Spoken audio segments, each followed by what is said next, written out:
live. Great, thank you. Okay. Right, good evening, everyone. I'm Mary Watkins, principal of Mansfield High School, and welcome to Mansfield High School's hybrid school orientation. I am just so glad for everyone who's been able to join in with us tonight. We are very excited to welcome our students, the vast majority of our students, back into school starting October 15th and 16th. It's been a long 6 months, and we really can't wait to have our students, which is what really makes all of the hard work kind of day in and day out worthwhile. And so we're so excited to see your students back in school. To start, just give you a quick overview of tonight's presentation. This is probably about 25 minutes in length, just the basic presentation, and then I'm going to try to address questions at the end of the presentation for about 10 or 15 minutes. I first of all want to thank my administrative team, including assistant principals Tim Tahasik, Abigail Barless, and Jim Schlefke, as well as our band director, Matt McGuire, who's here assisting me tonight. They're going to be answering questions in the background. So if you do have a question, you can type it in the comments and chat bar on the right there of your screen on YouTube. And they'll try and answer as many as they're able to get to. In our previous presentation, there were far more questions that we can address that were streaming in at a very rapid rate. So we just ask for your patience there. And then they're going to be compiling some questions for me to answer that hit on topics that you sound in on so that I can address those questions that apply to a wider audience. So in any case, tonight we're going to talk a little bit about COVID-19 health and safety. Our head nurse, Christine Dooling, just completed a presentation tonight on StreamYard, covered nursing, busing, and food service. And so you can certainly find that on StreamYard, or excuse me, at the Mansfield Live site and watch that presentation, which goes into much more depth and detail about contact tracing and that sort of thing. But I'm just going to give you a quick overview of basically what I shared with students today. We're going to talk about general routines in the building, certainly the new hybrid schedule and what the goals are of hybrid learning. We'll cover some random topics: lunch, mask and bathroom breaks, access to the library, and then we'll close tonight with some key changes to the handbook. So first of all, COVID-19 health and safety. Today, during directed study, teachers instructed students to watch 2 videos. The first one is a very similar version to what I'm sharing with you tonight that sort of goes through practices, procedures, and protocols for re-entering the building and explains the schedule. And also shared with students a fantastic little video put together by our nurses at MHS, Miss Christine Harrison and Miss Betsy Savoy.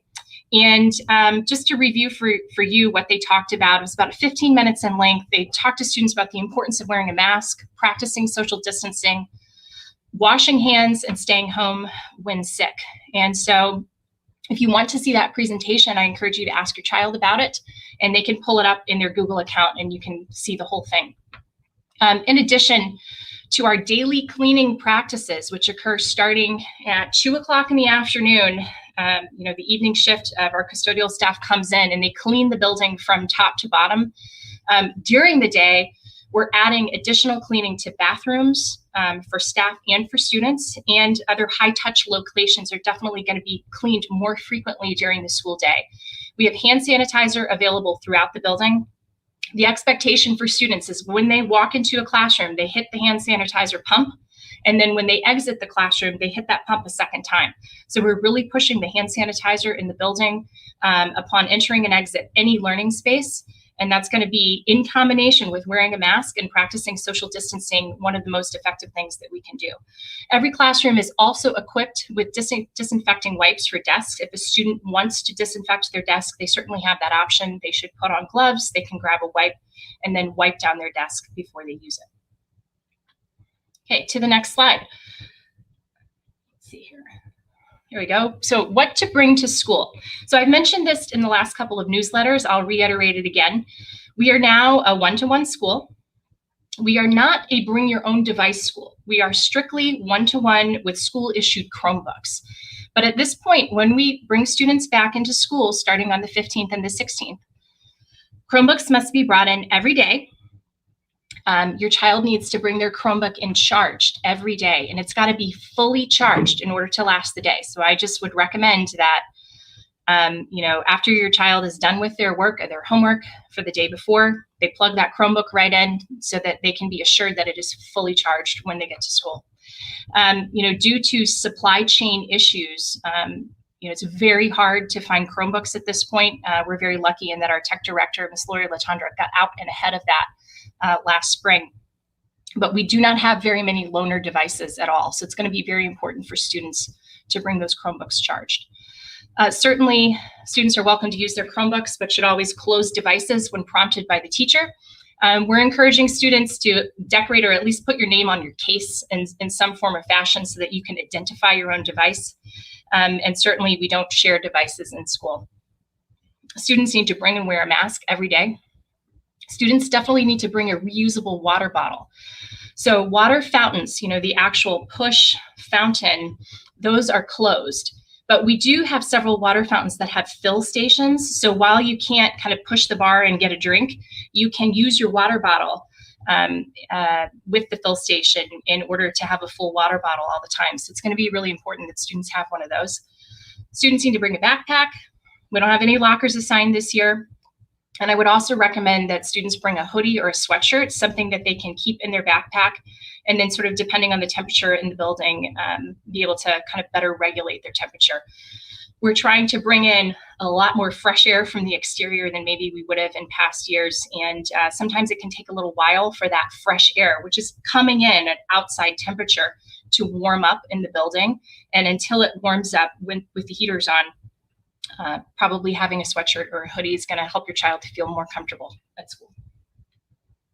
Okay, so a couple things relative to student drop-off and student parking this year. If you're dropping your child off to school, you're going to want to enter by the lacrosse wall in the student side lot.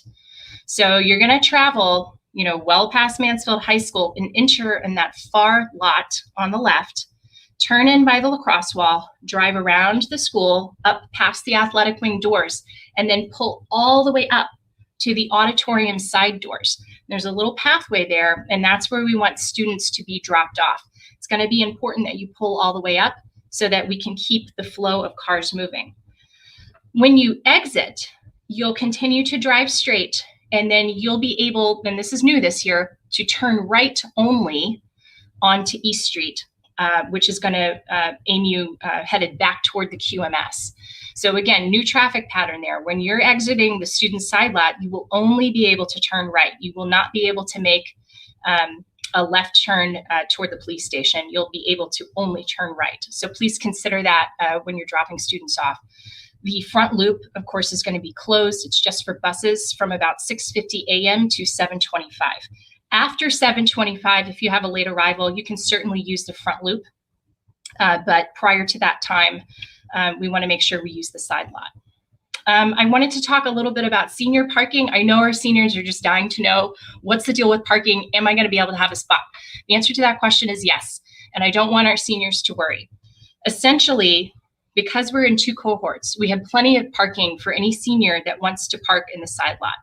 We're not charging for parking this year, so we don't need to worry about that. We are asking, though, for seniors to complete the registration forms and the registration process. The reason that we're doing that is essentially just to preserve the senior privilege of having an assigned parking spot, so that seniors, when they drive in, know that they can park, they know exactly where their spot is, and it's going to be closer to the building rather than further away.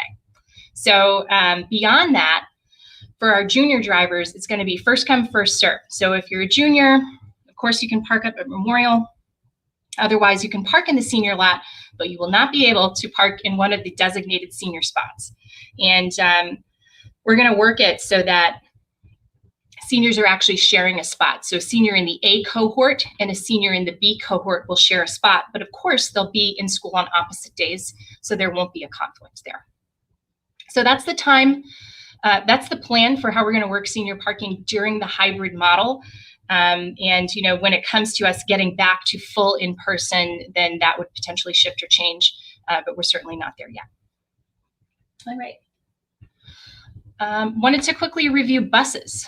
So students riding a bus are to follow the seating requirements noted in this diagram here. Essentially, it's going to be one student to a bench seat, and students are going to be seated in an alternating pattern. So if the first student on the first bench seat will be seated next to the window, the student in the bench seat next will be seated on the aisle, and they're just going to alternate window, aisle, all the way to the back of the bus. The only other rule is that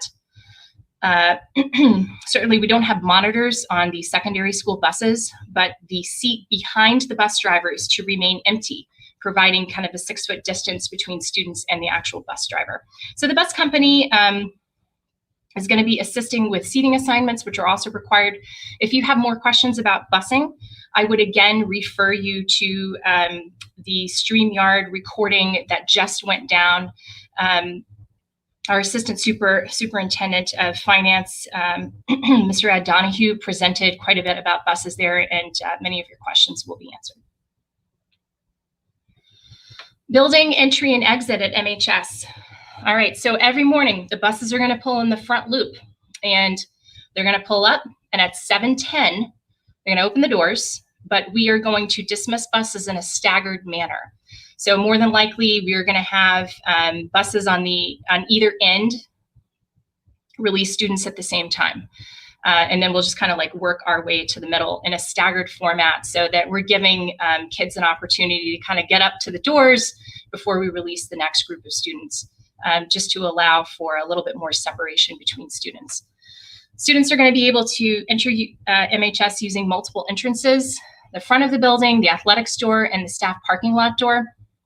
One of the benefits we have at MHS, relative to entry and exit, is that we already have students using a great number of doors to enter the building. We tend to have upper class students using the athletic wing door, lower class students, or underclass students rather, using the front doors when they get off the buses if they don't have a driver's license yet. And then, walkers use a variety of back doors coming from Memorial Park, and the athletic wing door as well as the front door. And we're going to prop those doors open just for that entry time to make sure that students don't have to actually physically pull the door open, so that we're limiting that touch. And we're going to have hand sanitizer available, and students are going to be expected to hit the pump upon entry into the building. In the afternoon, students can exit any open door. We expect them to maintain social distancing. Certainly, again, they're not going to have to touch doors or handles, and they're going to board buses following the bus company procedures. They'll certainly on the bus be expected to wear a mask, and in waiting to get on the bus, they'll need to practice social distancing as well. Okay, so I wanted to talk a little bit about what our building is going to look like. We have a new traffic pattern that we expect students and staff to follow in the building. We have signs and stickers posted everywhere.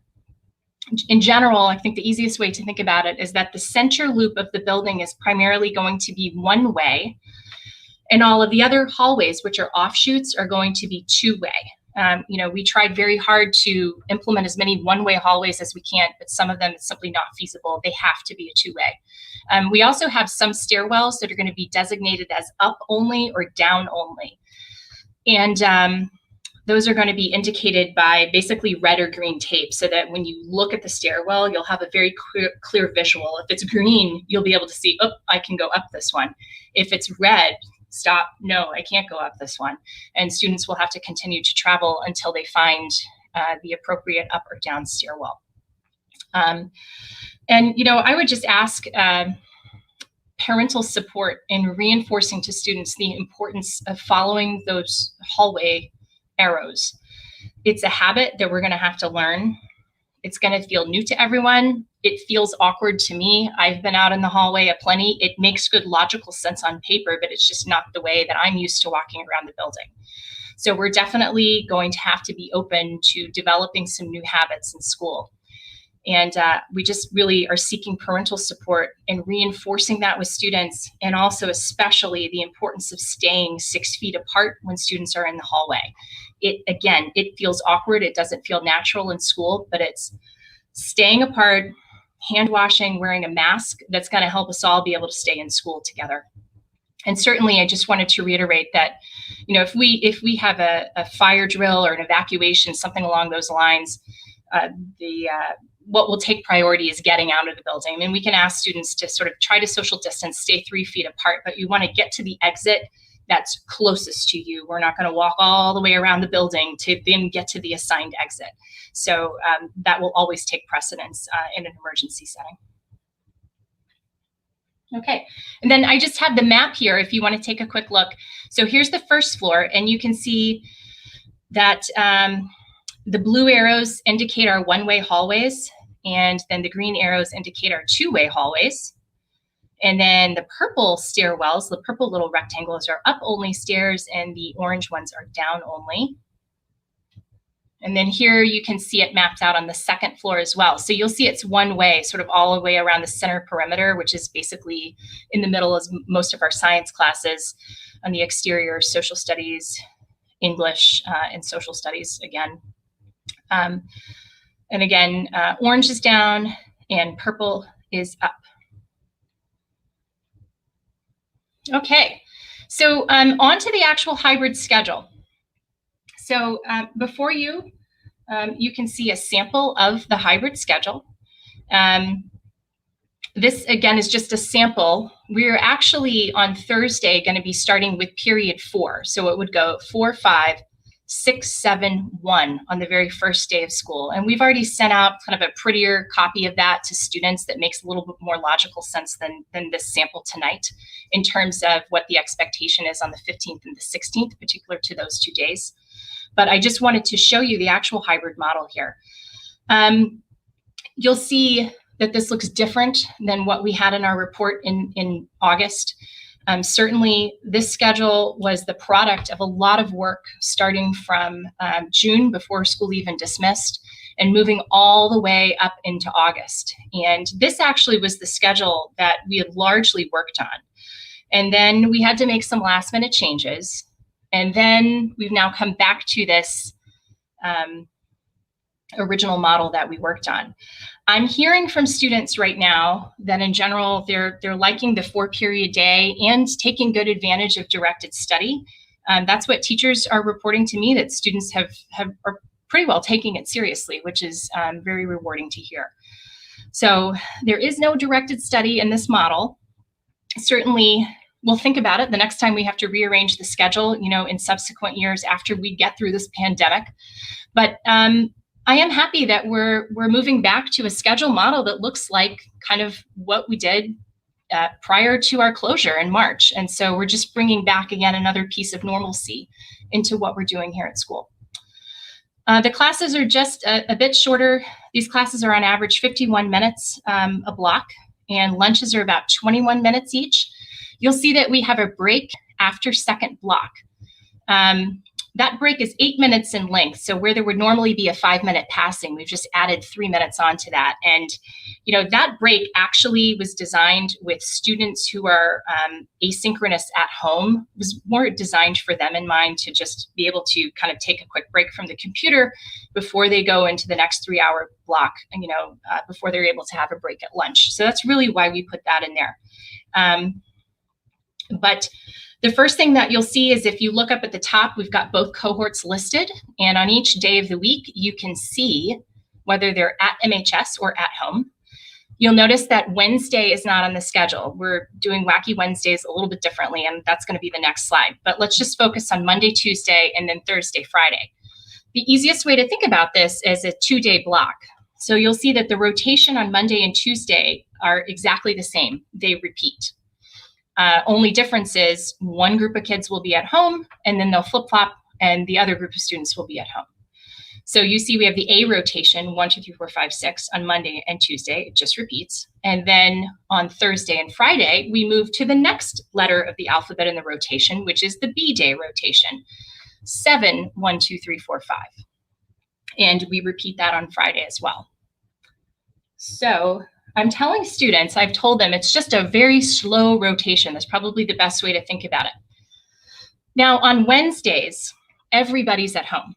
All students will remain at home on Wednesdays, just as we have in remote. And cohorts A and B will engage in synchronous learning at home for 2 extended class sessions.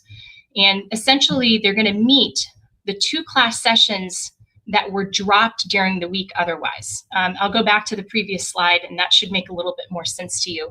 And those 2 class sessions are going to bookend the day. So they'll meet for block 1, and block 2 is going to be right at the end of the day, which is period, on this sample model, period 7.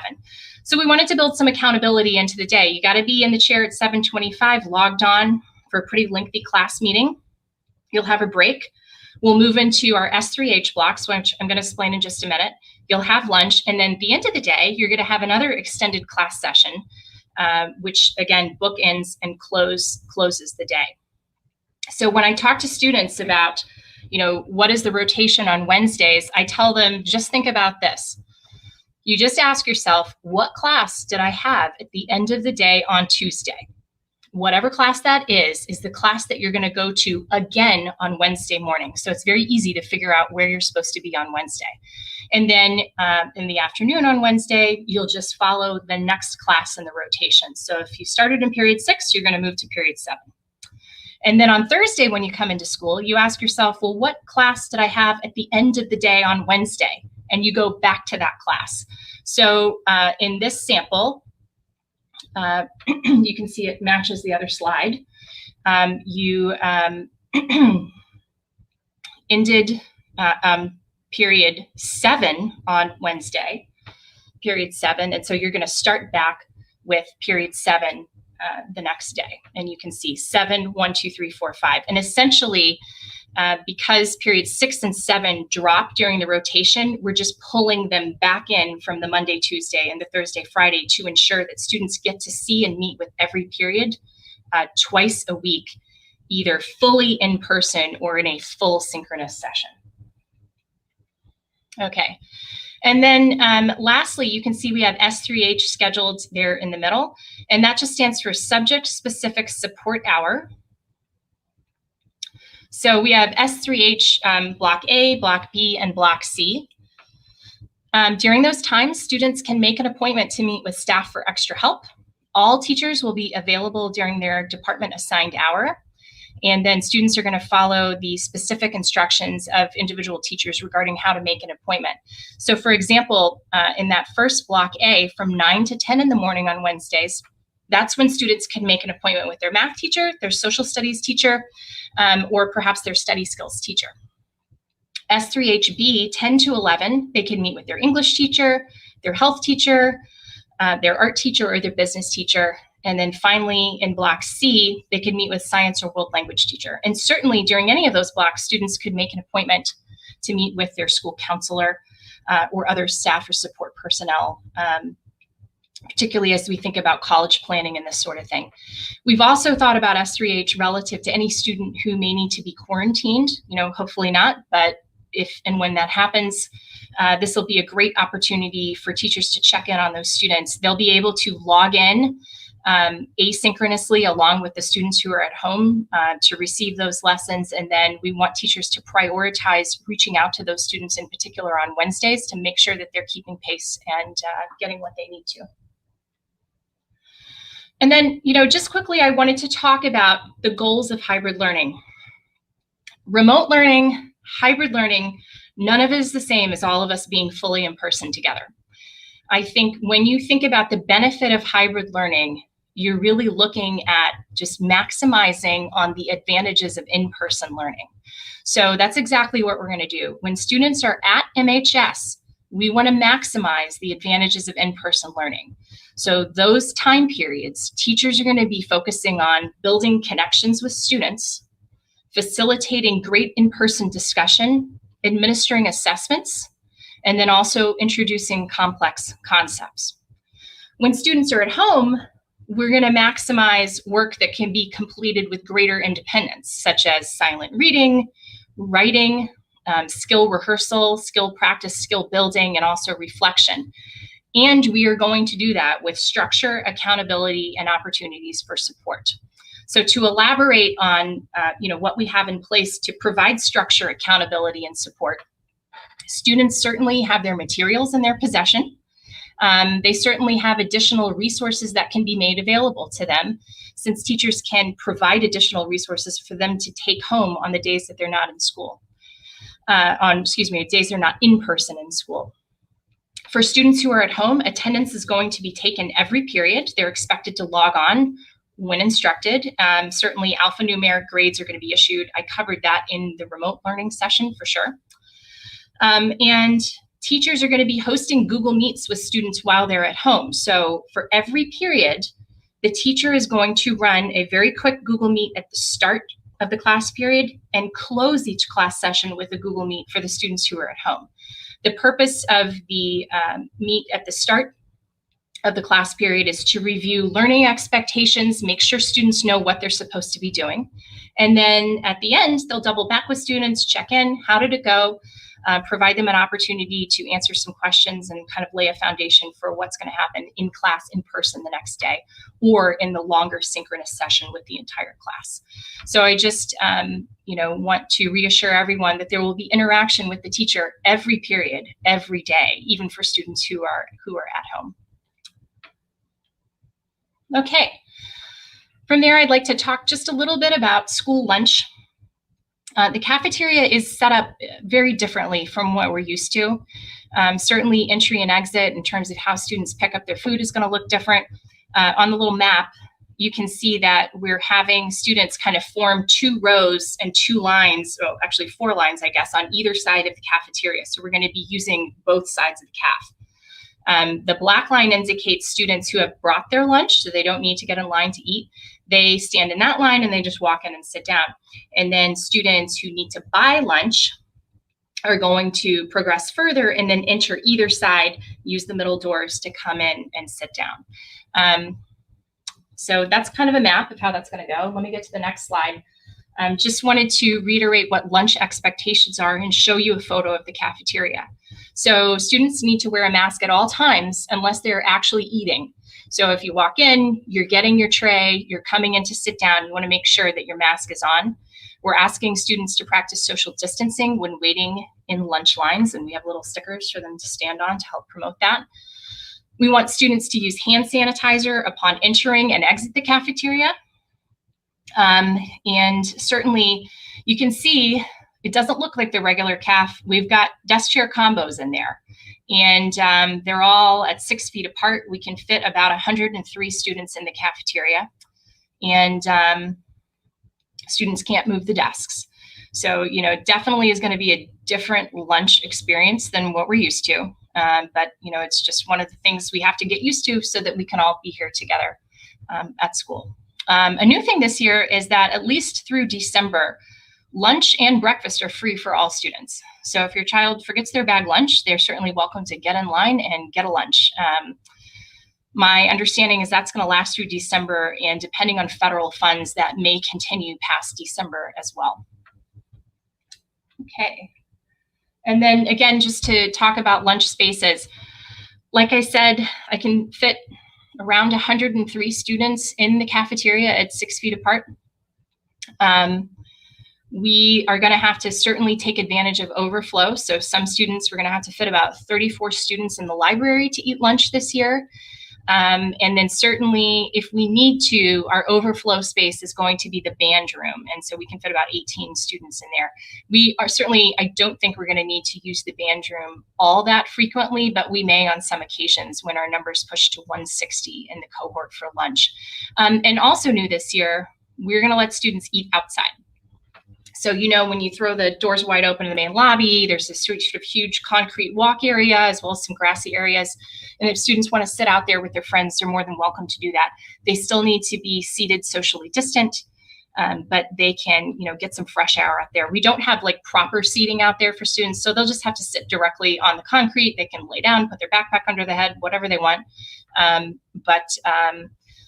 We've also kind of worked it out with the Mansfield PD is that they're going to have their officers making rounds on bicycles too, just to provide a little additional oversight of students, knowing that we're trying to take advantage of that outside time, but also provide for student safety. And we'll certainly have supervision in all of those areas. Just quickly, and this is primarily for parents of freshmen who may need to provide some reassurances to your student.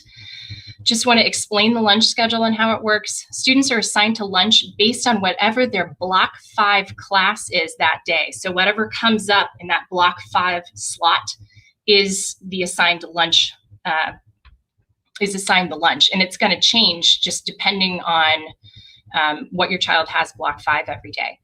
So we've already sent the lunch schedule out to students so they can see it, and I gave them the following instructions. You just want to, for the first day in person anyway, match your Block 5 class for that first day to the lunch schedule. You just find it on the list, and then you'll know whether you're eating first, second, third, or fourth lunch. And certainly students who have first lunch should go directly to lunch at the bell rather than checking in with their teacher. So that's, again, just primarily for our 9th grade and transfer students who may not be familiar with how we do that here. Okay, next thing is mask breaks. So students are expected to wear their masks all day long. That can be a challenge if you're certainly not used to doing it over the summer and in remote session. I will say you do get used to it, but there's a little bit of an adjustment period. So we decided the best policy to have would just be to let students take mask breaks whenever they need to. So the rules are as follows. Mask breaks are going to take place in the hallway just outside the classroom door. So that means if you need to take a mask break, you just raise your hand. You step right outside the classroom door, pretty much right up against the wall, right near the doorway, and you can take your mask off for 3 minutes. Students can only take mask breaks one at a time. Mask breaks are 3 minutes in length again, and students should definitely use hand sanitizer, which is going to be accessible at the classroom door before and after the break. And students may not take mask breaks during passing time between classes. And again, I just want to eliminate any confusion. The long break that we have is not designed for a mask break. We only take mask breaks when class is in session, when we're able to step out in a basically empty hallway with plenty of space between us and other people, and just take the mask off to get a little break for a few minutes, pop it back on, hit the hand sanitizer on the way back in the classroom, and come on back in and learn. Okay, next we have bathrooms, bathroom breaks. We're going to be following essentially the same policy that we've had in place, except for limiting the number of students allowed in the bathroom at any one time. Students need to sign in and out of class following their teacher's protocols. Some teachers this year are actually implementing a digital protocol now that we're one-to-one, but we're kind of leaving that to the discretion of each teacher. Teachers will share expectations for individual classes. Students, obviously, we should always wash our hands as we leave the bathroom, especially during pandemic. No more than 4 people in the bathroom at once. We want students to wait their turn in the hallway, and that the expectation is that students are in and out of the bathroom very quickly. We shared this with students again earlier today. And again, we're going to be reviewing all of this with students actually first block tomorrow. So students watched the videos today, signed off that they watched the videos, and then they're going to review a few key concepts with their teacher first block tomorrow morning. Okay, just quickly, the library is open from 7:15 to 2:20. It's going to be closed during lunch because we need the library for lunch, but individual students may access the library during the day. Teachers can send about 2 students per block, say if they need to print something along those lines. We can fit about 34 students in the space. And if a teacher does have a class in the library, we'll be able to take on an additional 10 students. Students can check out books. We have a whole Google form process for that. Orders will be processed, and we're going to have an area at the main entrance where students can pick up their books. They're going to be like bagged and tagged, just like they do at the public library. And then they will have a return process for students somewhere in the front of the lobby as well. So we wanted to make sure that we can keep our libraries just as fully functioning as we're able to, given the constraints and the circumstances.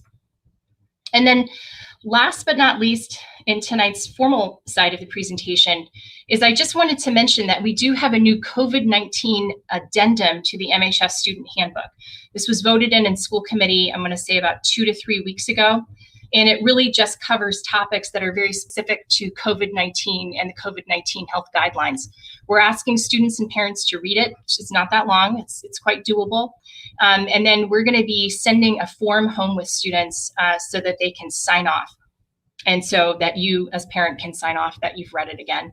And we'll ask you to either drop it in the mail or send it in with your child, and they can just drop it in the box that we have set up in the main lobby. And just a few items here, just key information I wanted to cover is, again, masks are required. Students must wear them, and it's considered a level 2 offense if the student's not wearing their mask. And so it would be handled then following the code of conduct if a student just flat out refuses to wear their mask. I mean, we're here to work with students. Sometimes we have problems, things are itchy, it feels uncomfortable with your glasses, what have you. We can work through some of that stuff. We're just talking about a situation where a student is absolutely refusing to wear their mask. Again, lockers, students don't have access this year. And attendance, we expect students to be seated in front of the computer at home or in class when they're supposed to be. We'll be taking and tracking attendance for students, either remote or in person. And if a student is absent, and you need to write in to excuse the absence as a parent, or you need to arrange for early dismissal, we need parents and guardians to email mhsattendance@mansfieldschools.com. That's how we're going to be managing notes. Certainly this year, an addendum to the handbook is that we're not asking for physician's notes all the time. If in your good judgment as a parent, you think it best that your child stay home because they're a little bit sick, not necessarily COVID, for example, but better for them to stay home following that checklist, then we want you to be able to do that. And we understand that you may not be able to get an appointment with your PCP, or it may not even be necessary. So we're allowing parents to excuse those kinds of absences this year, which is a departure from our regular procedure. We would just ask again that parents send those emails in to mhsattendance@mansfieldschools.com. Certainly too, if you need an early dismissal, you can call your child in and we can arrange for the dismissal as well. Okay, so this is the information for the presentation. It's a lot of information. We're gonna post these slides for you, and also you'll be able to rewatch any aspect of this on the MPS live site here. What I'd like to do now is answer some questions that Mr. McGuire's been compiling here in the back over in a document that I have here. I'm certainly not going to be able to get to everything, but I'm going to try my best to answer each of these questions. Okay.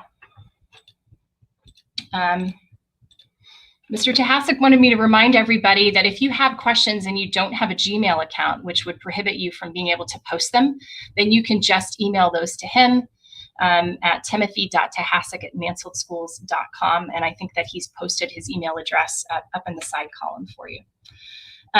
Someone wrote here, can you clarify what you consider high touch areas? Well, a high touch place or an area would be like a door handle, something of that nature. The backs of certainly chairs in the cafeteria. So things that we feel students might be touching more frequently, door handles on the front door entrances, things of that nature would be considered high touch. How are all the protocols mentioned being enforced? Will there be some monitoring? Yes, there's going to be monitoring. Certainly the assistant principals, our hall monitor, and I are going to be out in the hallways reminding students and helping them get from one location to another. Certainly we're going to have to monitor quite a bit in the beginning in order to get those good habits and practices well established. And certainly we're going to rely on teachers being out in the hallways between classes to provide reminders to students as well. How many students will be eating together? Will they be socially distanced when they eat? Why not send students home for lunch like other districts? So students will be eating together in the cafeteria. My belief is that we can fit 103 students there. Will they be socially distanced when they eat? Yes, they will be. They'll be seated at 6 feet apart, whether in the cafeteria or in the library. And why not send students home for lunch like other districts? That was certainly a busing and financial challenge, and adding in additional bus runs for students didn't make a lot of good sense for us and our particular needs and resources as a district. How do you ensure that there's no spreading by an asymptomatic student? Well, if a student's asymptomatic and they don't know that they have COVID, that certainly poses a challenge. That's why we want students to wear masks. We want them to remain socially distant and certainly wash their hands and use hand sanitizer. All of those three things combined are what's going to limit risk for our students. On Wednesday, will the 3-hour block look like? What will it look like during the day? Will there be accountability? Certainly the accountability is built into the beginning and the end of the day, and that students are expected to attend those 2 classes. We are giving some students some flexibility and freedom in the middle of the day, and we certainly need that time so that we can schedule appointments with students and do the necessary follow-up work to make sure that they're staying on track with all of their learning. Okay, the schedule is confusing. Can you give us a breakdown of the schedule, because the cohorts are called A and B and the days are called A and B? I'm glad you brought that up. I actually initially called our cohorts 1 and 2 so that there wouldn't be confusion with the A and B days, but then the rest of the district went AB. So for the purposes of limiting confusion and everything that's being put out, we just started calling it A and B. But our day cycles are A, B, C, D, E, F, G. The schedule does, at first look, it is confusing. I will certainly grant you that. But when you really stop and take some time to look and think about it, you can see that it's just a slow rotation. You repeat 2 days, then you pick up the last block on Tuesday, start with that, float to the next block, and then you're going to repeat 2 more days that come up next in the cycle. For our upper class students who already have experience with the rotation, I do not expect that that's going to be a problem. They already have a good handle on it, and our freshmen are going to pick it up quickly. Every year freshmen come in and they feel confused about the schedule. I think that's just a natural part of the transition to high school. But I know that our students are going to be able to pick it up, and we're certainly going to have teachers supporting them and helping them to get to the right class when they're supposed to be there. Will the teachers be able to finish the curriculum within the hybrid schedule when they're only instructing students synchronously 2 days per week? Yes, I do think our teachers are going to make really great progress with the curriculum. They're just going to be re-divvying up how they do their lessons. And I think with our Google Meets at the beginning and end of each class, they're going to have students working on different activities, but each group is going to be exposed to the different activities, and each set of activities is designed to move the curriculum forward. Certainly, we're giving teachers, again, a lot of flexibility, and we've asked that at a minimum, they do a Google Meet at the beginning and at the end of the class for our students who are asynchronous. Okay. Will there be people available to help students navigate the schedule? Absolutely. We're used to that as a school. On the first days of school, when students get in, there's always confusion. Students think they're upstairs when they're downstairs and vice versa.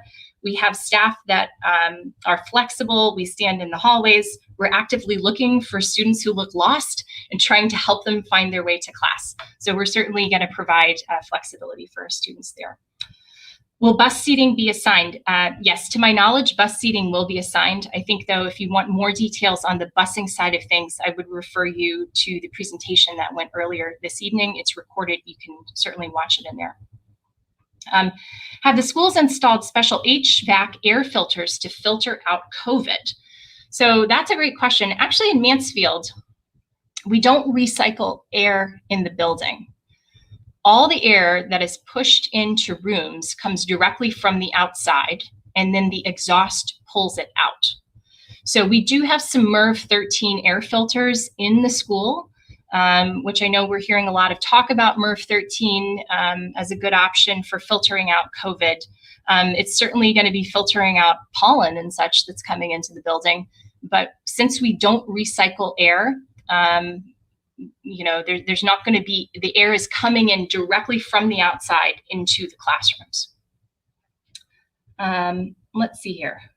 Will we be able to get copies of the slides? Yes, I'm going to send those to everyone. If you decide to keep your kids off the bus for the beginning of the year, can they join later in the year? You know, I actually don't know the answer to that question, and I would again refer you to the busing presentation by Assistant Superintendent Donahue. That's a good question. Will you check the temperature of students prior to entering the buildings? We will not be doing that. That was certainly not something that was pushed as a mandatory requirement by the state or by state and local health officials. Are the students expected to clean their desks between classes, or will the adults clean to ensure safety? Any student who cares to wipe down their desk will certainly have that option. And we're asking that students do that upon entering the classroom, because we just felt that if you're a student and you have that concern, then you won't feel comfortable and you won't feel like it's been done or done well unless you do it yourself. I think that's just the psychology of it. And so we're asking any student that cares to wipe down their desk will have that option as soon as they enter the classroom. And they're expected to wear gloves when they do that. Okay, so these are all of the questions that I have here tonight, and looks like we're ending right on time. I want to thank you all for tuning into the presentation. Again, I'm going to send out the slides and we'll have this posted on the Mansfield Live site so that you can watch it again if you have any questions. I want to reiterate again that we shared a student-friendly version, sort of quite similar version of this presentation with students today, as well as the nursing presentation. And then tomorrow, when students come into class, the very first block of the day, teachers are setting aside between 20 and 30 minutes to hit some of the highlights with students again. We've asked students to sign off that they've seen all of this, and for students who didn't have an opportunity or didn't sign off, we're going to be doubling back with them just to make sure that they have a good understanding of what the expectations are when they come into the building. So to close, thanks again. We're so excited to see students. I can't believe that it's been the better part of 6 months not having all of our students in the building. It's been great to have the daily cohort students in, but we certainly miss the rest of our Mansfield Hornets, and we can't wait to see everyone. Thank you all. Have a great night.